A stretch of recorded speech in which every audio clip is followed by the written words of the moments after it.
Okay, so now let's talk about how population growth works and how we can actually calculate it. So if we wanted to calculate how fast a population is growing or whether it is growing or not, we can use this very simple formula right here. So delta means change, right? So delta n is the change in population size over change in time, right? And basically all you do is you take the birth rate minus the death rate. That makes sense, right?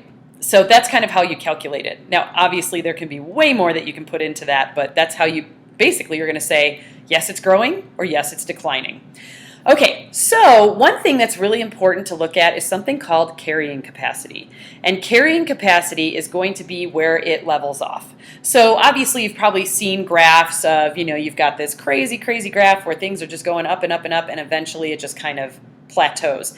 That means the population has reached the carrying capacity and they have run out of something. It could be space, it could be air, it could be soil, it could be food, water, sunlight, any of those types of things, okay? And once it reaches the carrying capacity, there's a couple of different ways that it can react to it. One is where it just hits it and it just kind of oscillates very little, just back and forth. Other ones is where it just kind of goes in steady, and then it can also overshoot and then crash. So there's a bunch of different ways, and we're going to do an activity about that in class.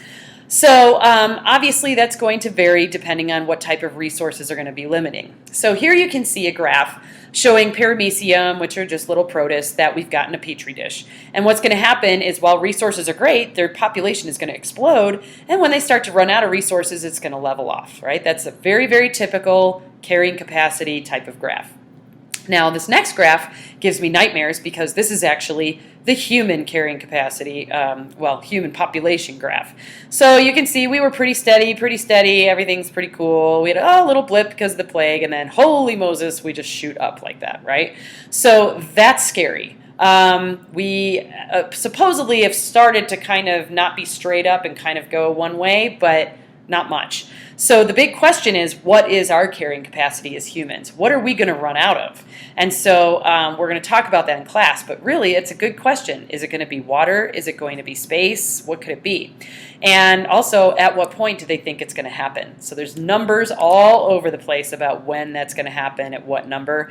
The best estimate I've seen is between 10 to 15 billion. We're getting pretty close. We're at about 7, I believe. So yeah, it's pretty crazy. So exponential growth is going to be that first part of the graph where everything is just shooting up because resources are plentiful. Then exponential growth levels off. That's when you have a carrying capacity. So that's how you can kind of tell the difference between the two. Now, the last little part here is really important when we talk about population growth and also when we talk about conservation. And that's going to be whether a population is K-selected or R-selected. So K-selected is going to be where you have a late reproductive age, so they don't just start reproducing right out the womb. Longer lifespan, so they're going to live for a longer period of time. Longer maturation time. They don't have a lot of offspring, and they have extensive parental care. Now, our selected populations, those ones are going to have very early reproductive age, very short lifespan, very short maturation time, and a lot of offspring with little to no parental care, right? So, for K-selected, the examples I gave were whales, most humans, although if you watch daytime TV, you might have a different idea. And then I put coconut palms in there because plants are like this too. You've got something like a dandelion that's just going to throw millions of seeds out, but then you have a coconut palm that's going to put a lot of energy into just a few coconuts, right? So that's a difference with the two. And then for our selected, we've got mice, cockroaches, right? They're just constantly making them babies and not really doing much for them. And then dandelions would be a plant example. Now, the way that these react to the carrying capacity is interesting. K-selected populations are going to do really well when the population is right near the carrying capacity because they're not really exploding that quickly, right? Like humans, we're going to talk about that, but there's, and then our selected populations do really well when the population is really low, like below the carrying capacity, because they can shoot up to it really quickly.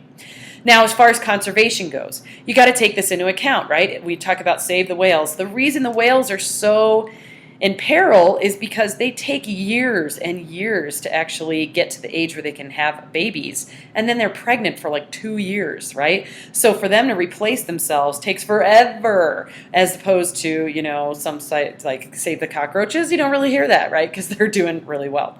So that's the difference between K and R selected.